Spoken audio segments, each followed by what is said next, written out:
Kenapa tu? Ada orang bergaduh, Kak. Berapa kali pihak sekolah bagi warning kat kau? Pergi belajar adab sikit. Lupa. Kata ada bapak dah pun. Nur Iman Kirana binti Nur Kifli. Pelajar terbaik. Sama hebat macam kakak awak. Melissa. Adik kena ikut macam mana kakak berjaya. Adik cuba dulu wawasannya. Adik tak nak apply Kolej Tinggi Wawasan. Saya nak apply Kolej Sarjana Diraja.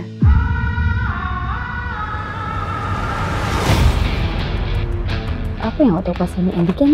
Apa yang awak nak tahu? Ni kau sibuk sangat nak dengar cakap pasal orang. Baik ini macam bapak kau.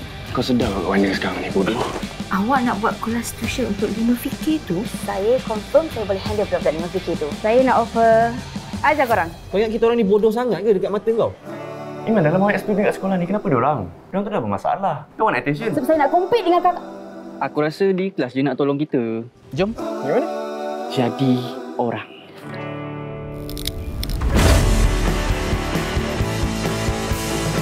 Kau cakap pasal jujur.